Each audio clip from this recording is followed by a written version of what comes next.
يحلو كلما كررته ولذاك عدت مكررا لحلاوته.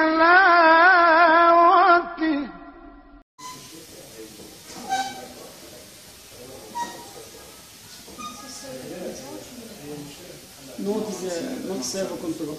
Not servo.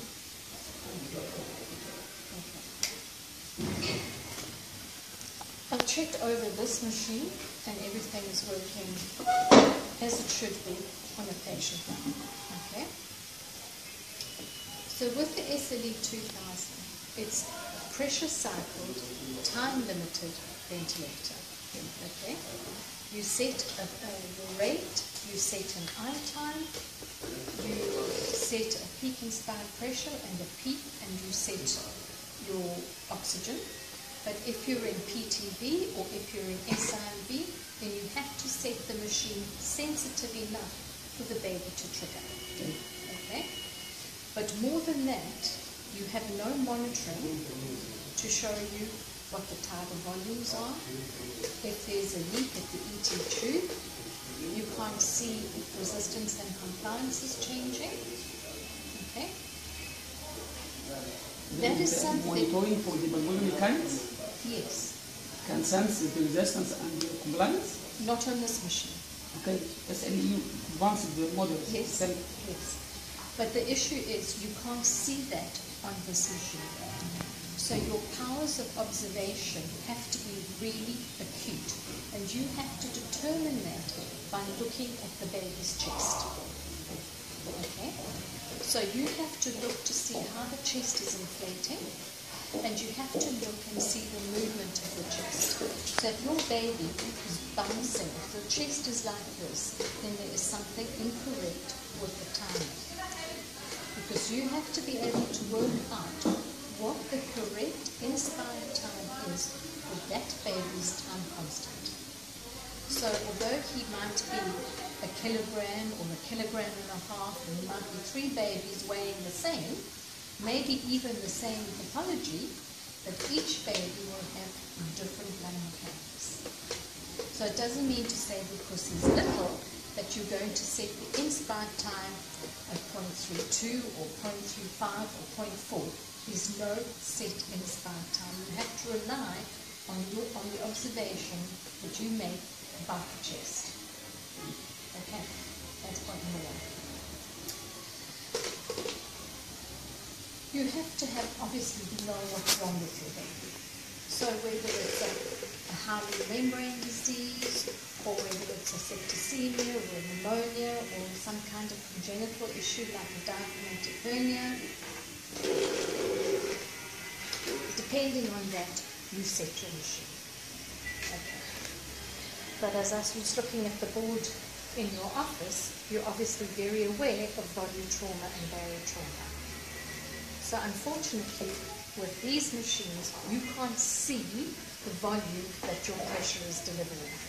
So again, you've got to watch the chest, you've got to watch your saturation, and if you have, I'm not sure if you have any means of measuring the CO2. Only by black gas. Only the blood gases. Okay. How do you do arterial blood gases or capillary or venous? How do you do your blood gases? Capillary. Have no capillary. Have no capillary. So it's all venous. Arterial or venous. Okay. Okay, that's fine. But it just means that, I'm not saying you've got to change your machines, but one thing that's worth considering is CO2 monitoring, a transcutaneous CO2 monitoring. No, but I'm saying it's something to consider when you're doing budgets and things like that, because your venous blood gas is a snapshot of that moment. Okay? Yes.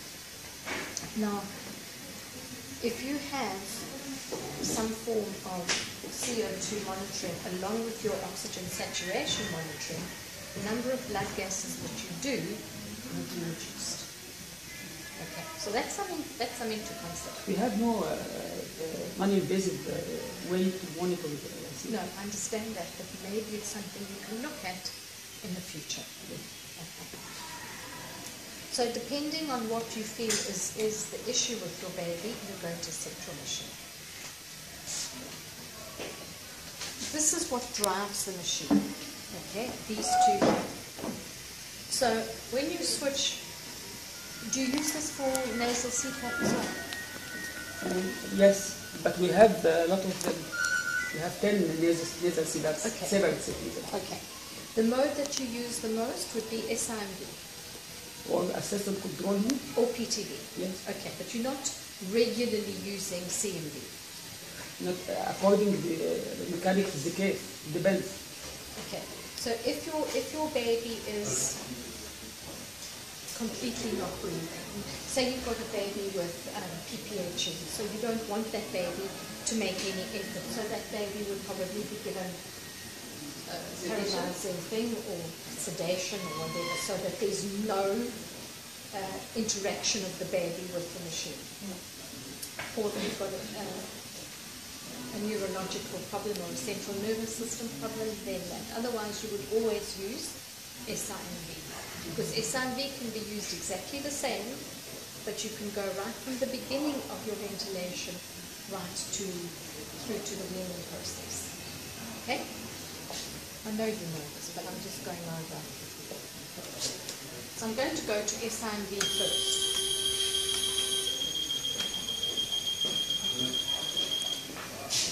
Okay, so it's done its test. I'm going to set, so this is from the beginning when your baby's at his most ill. So I might be setting,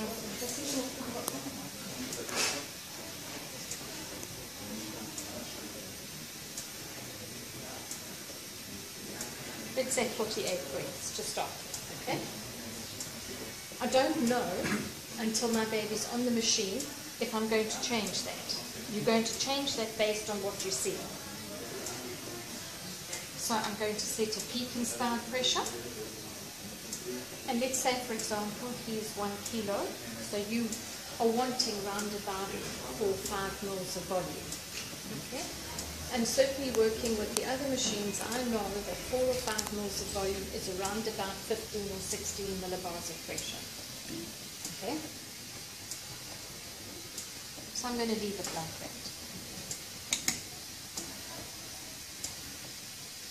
I'm going to increase him to 5 because we want to keep that lung open.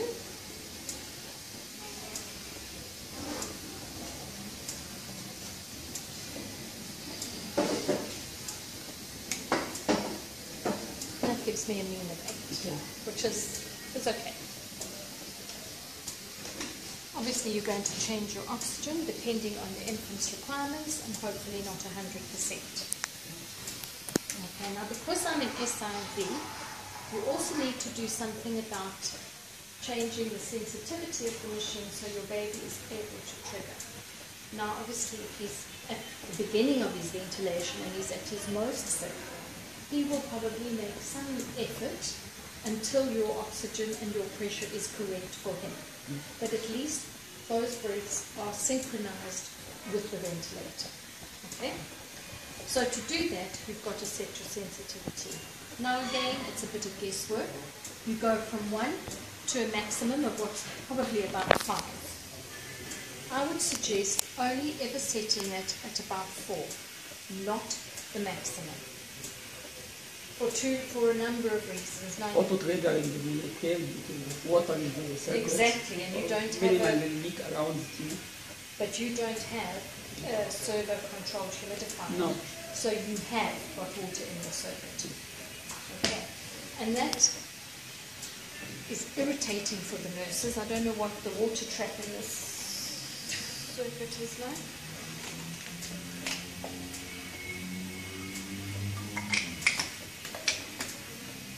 Okay, so it's enough, and provided it's all at that level and not left kind of on its side, the water should drain. You don't have one on your inspiratory, you don't have a water trap on your inspiratory one. And that's the most difficult to get rid of the water.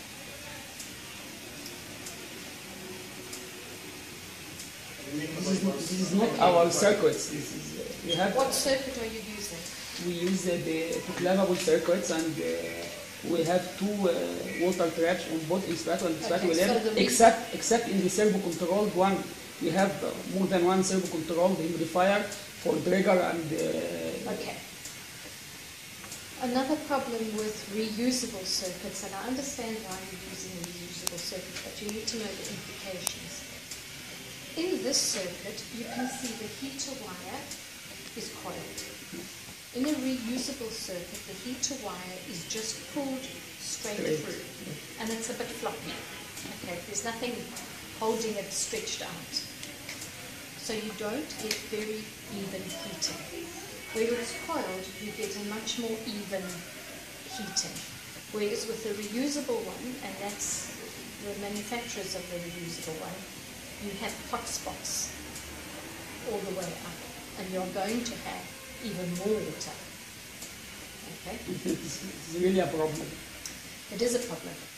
And the only thing you can do, really, is, and I seriously mean the only thing, is to get as much water as you can to here and let it run back into the humidifier chamber. Okay? They can flick it. What I don't want is that they disconnect it and throw it. Because I'm sure that's what they're stuck. And then you've lost all your recruitment and you have to start from scratch again. Okay? So water is going to be a big issue for you, because with water, it increases the resistance in your circuit, it increases your peak. Okay? Another thing you have here is a restrictor. Now this restrictor controls the high pressure alarms. Okay. If you get this restrictor on your expiratory limb, I don't think you can, but if you do, because this is, no, it's fixed in, so you won't. But if for some reason your restrictor ends up on the expiratory side, you will have 20 millibars of peak. So the restrictor always has to be on the inspiratory limb.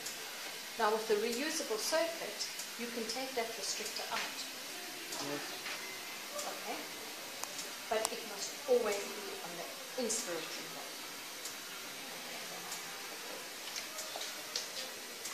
Now, at 48 breaths a minute, you're not really expecting your baby to trigger very much, because you're at the baby's rate practically. Okay? But eventually, he's going to make one or two triggers, and then when he's got the right pressure and the right oxygen, as according to your blood gas, he will stop triggering. And he'll only start triggering once his compliance improves. Okay? So don't set that to more than 4, because you can have auto-triggering with the very little babies that can trigger on heartbeat and trigger on hiccups, and of course the ever-present water. If you're getting a lot of a high breath rate measurement, look to see if there's water in your circuit, because that's what might be giving you an increased breath rate. It's not the baby. Okay? Now with SIMV, only the set breaths will be assisted. Okay? So that's something to consider when you're starting to wean the baby, because you keep turning the breath rate down, but it's only those breath rates that are being assisted. So as you're turning the rate down and the pressure down, because your baby supposedly is getting, well, he is getting better, otherwise you wouldn't be doing it, but you're cutting down the rate, and he's only getting support for those breaths. So you could be down to 30 breaths a minute, but he might be breathing at 50 breaths a minute, but he's only getting support for those 30. Okay? The nurse comes to you and she says, this baby's not doing so well. He's not triggering as much, he's recessing a little bit, the oxygen's going down, So you say to the nurse, increase the rate. All right? Maybe you change the mode, but somebody else might say, increase the rate because he needs more support. When in actual fact, you should be going to PTV because then every breath is a system, which will make a huge difference to your extubation success. Because if you don't do that, and you put him on nasal prongs or whatever, within an hour or two, he gets his tube back in again. Okay, you do that, you probably do that. I'm not sure if everybody does that, if you're not around. Okay, so that's something to remember, something to teach when you're teaching. Your oxygen, I'm just going to turn it down to 21 because I don't want to use it. You can change the shape. Now you can't see it, so again you have to believe it and you have to look at the chest. You have to pull this out, yes. So there's...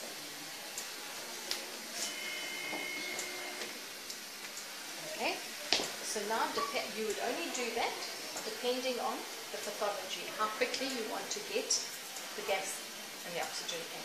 Okay, but I would imagine most of the time you're doing that.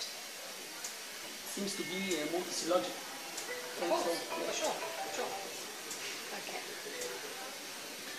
That basically is the setup of your machine. So when your nurses do their observations, you have your peak inspired pressure, your mean peak, and your mean airway pressure.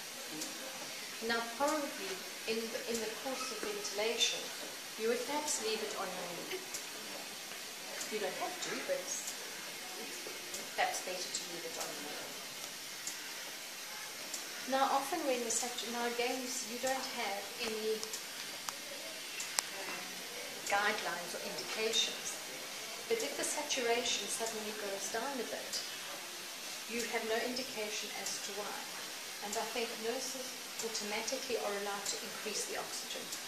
Okay, but that might not be the problem. The problem might be you're improving compliance, so you need a different inspire time, or you're increasing resistance, so you need to change that.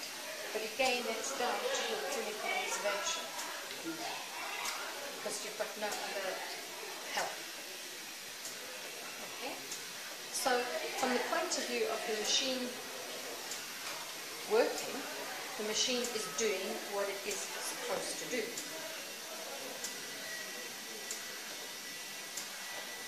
Okay? This comes out to be a lot of the issues that you will be faced with will be things like water in the circuit increasing your pressures, not being able to get rid of the water in the circuit, disconnecting the circuit, and if you're not around to re-recruit that lung, that little baby has to recruit the lung himself. So part of the nursing teaching has to be to look for reasons why the saturation is low. Could even be that the compliance is improved and now you're over-inflating.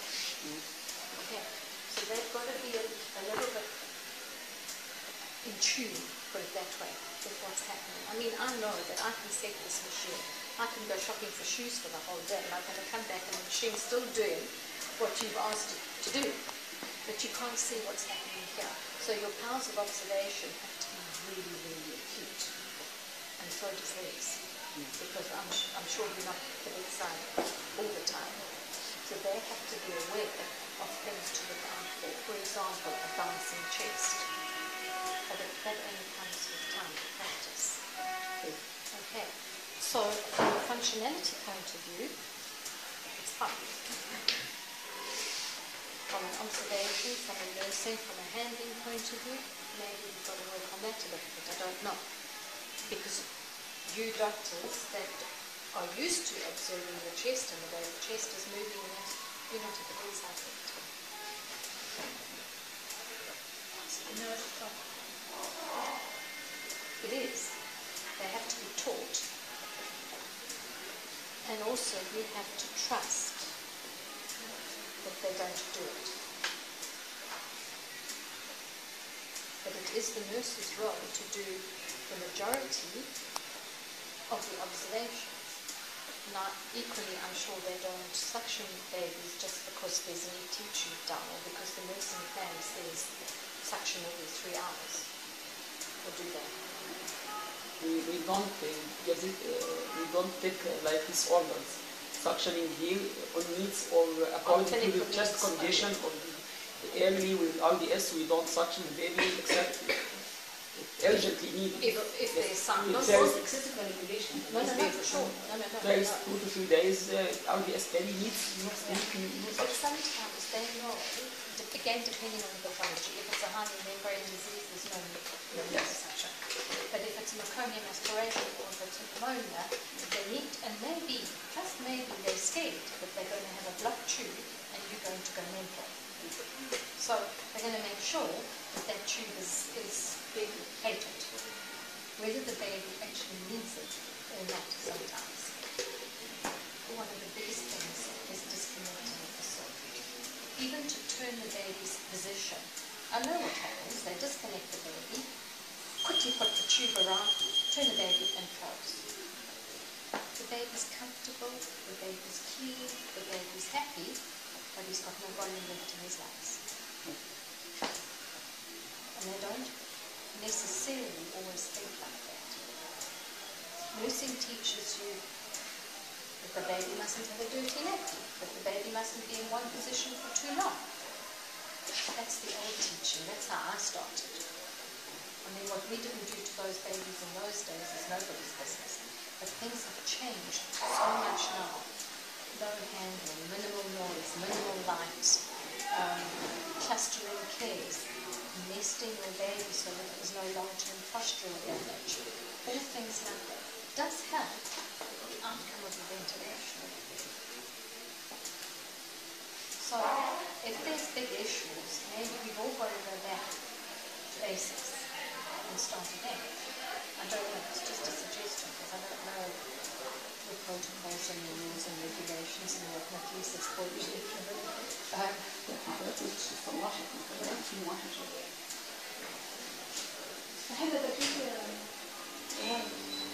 air conditioning is another issue.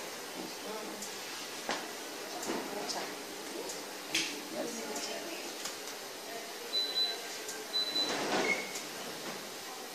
Usually they forget to replace water in the chamber.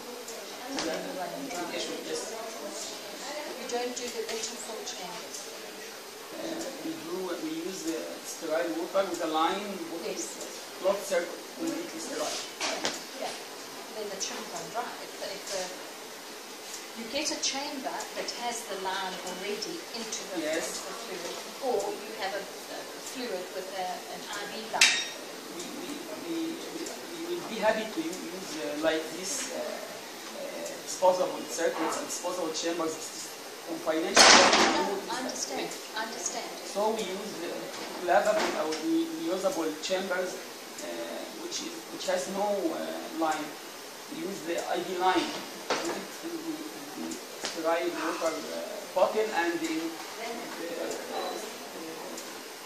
the chamber and fill it. You know what else you can think about doing? Well, it's a bit more work. Try it to see if it makes a difference. You could take, I don't know what you call it here, I call it cling wrap. You know that plastic wrapping that you put over food and it self-seals. Sometimes if you cover your circuit with it, it kind of insulates the circuit and you might not get as much rain out. So, temperature separation, that's used warming the child. No, if you have lots of water in your circuit, your ambient temperature, every unit, I don't care whether they built it yesterday or 20 years ago, the air conditioners always seem to blow on the ventilators. If you rate your inspiratory and expiratory bins in cling film, you know the I'm talking about, comes on a rock. It insulates it a little bit against the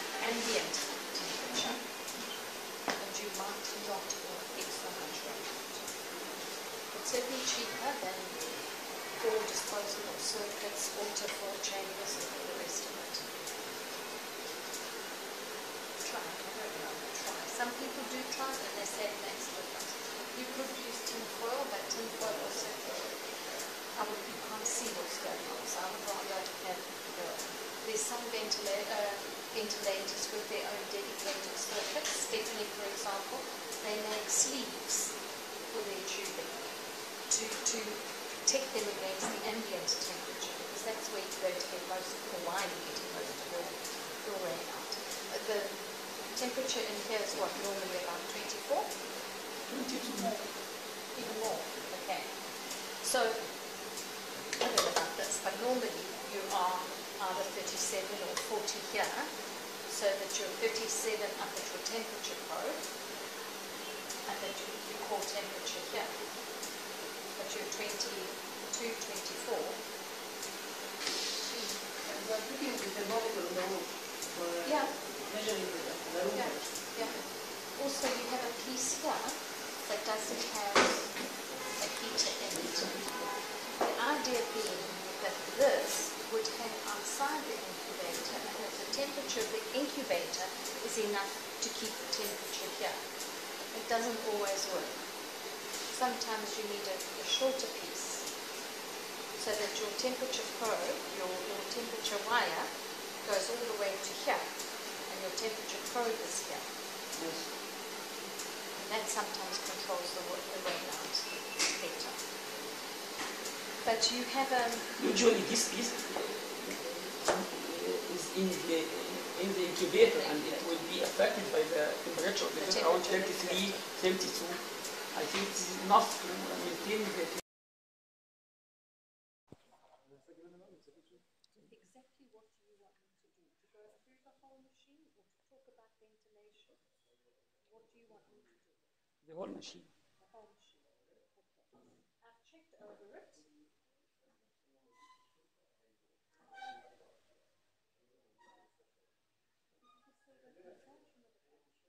No, it is not servo control.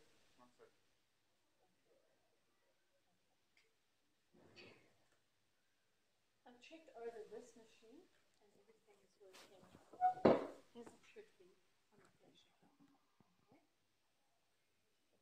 So with the SLE2000, it's a pressure cycled, time limited ventilator. Okay. You set your rate, you set an eye time, you set a peak inspired pressure and a peak, and you set your oxygen. But if you're in PTV or if you're in SIV, then you have to set the machine sensitive enough for the baby to trigger. Okay. Okay? But more than that, you have no monitoring to show you what the tidal volumes are. If there's a leak at the ET tube, you can't see if resistance and compliance is changing. Okay? That is The something. monitoring for the pulmonary mechanics Yes. can sense the resistance and the compliance. Not on this machine. Okay, SLE advanced the models. Yes. Same. Yes. But the issue is you can't see that on this machine. So your powers of observation have to be really acute. And you have to determine that by looking at the baby's chest. Okay? So you have to look to see how the chest is inflating, and you have to look and see the movement of the chest. So if your baby is bouncing, the chest is like this, then there is something incorrect with the timing. Because you have to be able to work out what the correct inspired time is for that baby's time constant. So although he might be a kilogram or a kilogram and a half, there might be 3 babies weighing the same, maybe even the same pathology, but each baby will have different lung mechanics. So it doesn't mean to say because he's little that you're going to set the inspired time at 0.32 or 0.35 or 0.4. There's no set inspired time. You have to rely on the observation that you make about the chest. Okay, that's point number 1. You have to have, obviously, you know what's wrong with your baby. So whether it's a membrane disease, or whether it's a septicemia or a pneumonia or some kind of congenital issue like a diaphragmatic hernia. Depending on that, you set your machine. Okay. But as I was looking at the board in your office, you're obviously very aware of volume trauma and barrel trauma. So unfortunately, with these machines, you can't see the volume that your pressure is delivering. So again, you've got to watch the chest, you've got to watch your saturation, and if you have, I'm not sure if you have any means of measuring the CO2. Only by blood The raw, gas. only the raw, actual blood gases or Okay. How do you do arterial blood gases or capillary or venous? How do you do your blood gases? Capillary. have no capillary. You have no capillary. So it's all venous. Arterial or venous? Okay. Okay, that's fine. But it just means that, I'm not saying you've got to change your machines, but one thing that's worth considering is CO2 monitoring, transcutaneous CO2 monitoring. No, we have no but other. I'm saying it's something to consider when you're doing budgets and things like that, because your venous blood gas is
still have... Without this connection, I think it's so difficult because the pressure coming from the respiratory limb flow will push to the chamber, and from the chamber push to the respiratory limb.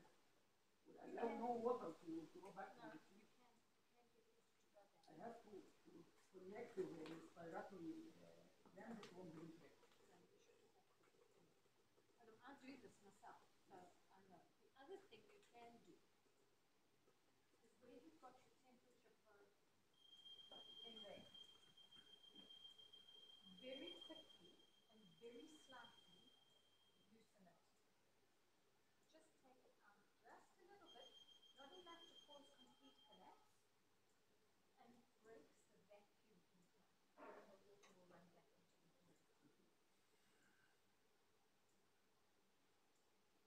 There must never ever be any disconnection unless you are physically at the bedside and you can really put that line.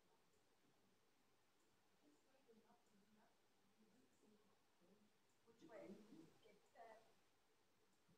If you release the temperature, very, very slightly and very quickly, you just want to quickly introduce a very little break. Before this is very ugly. Yes. Very slightly for a few seconds, but you're not taking, I'm not saying you take the whole thing out. You just wiggle the temperature probe just till it's a little bit loose. And it breaks the vacuum in the circuit, and then you should then run back into the humidifier. If you can't get it, of course I do that. Yes, I do not, but I'm not doing complete. Yeah.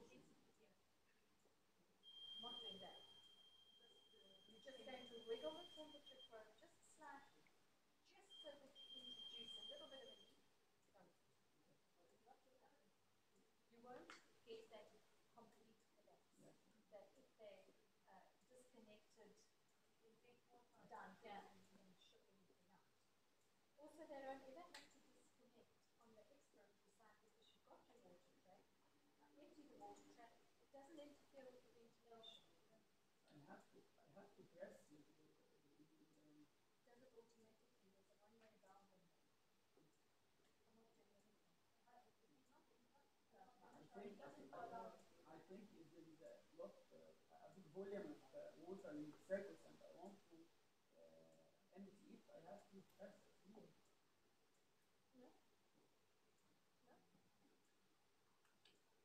What you don't want to see on the inspiratory side, you can just, your baby is there. Okay. All you have to do is just, and the droplets will go back down. Okay? Often you will see that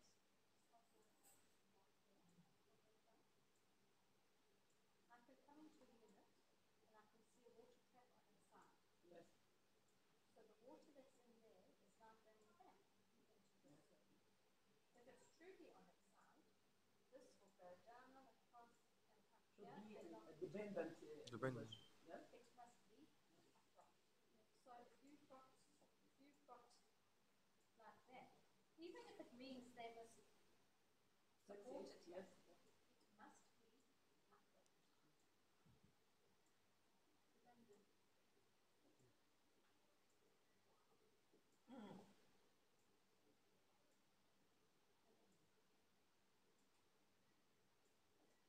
If you know your baby's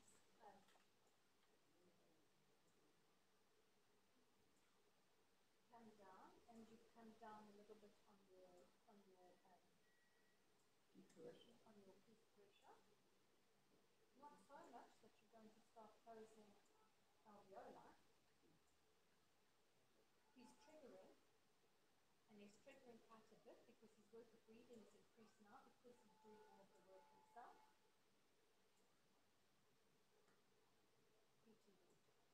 And in which case now, every breath is assisted. Okay, inspiration is assisted because no control of the expiration. The expiration is time terminated, but at least every breath is being supported and he's not getting tired. So when your breath rate and your pressure are at a acceptable level or whatever your human protocol is for extubation, onto nasal CPAP, he's not tired. I think some different strategies. We start with patient trigger ventilation if we need a rate more than 60, and when we are coming to clean baby, we change to SIV to allow the muscle training or baby preparing for depending on the cell. The opposite of this strategy. Think so? No, I don't think so. I would start at SIV, stay on SIV, because if he's happy with his ventilation, he's not going to have such breath rate, he's going to come down. So start with SIV. Certain conditions like resistant pulmonary hypertension. No, that's different. That's different. Yes, if we need more than 60 beats per minute. If you've got pulmonary hypertension, flatten your baby and you see him breathe. So because you're going to use high pressures and you're going to use high rates.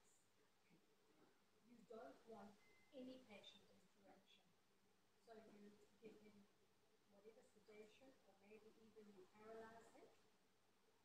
But we don't routinely use the paralytic agent, only sedation.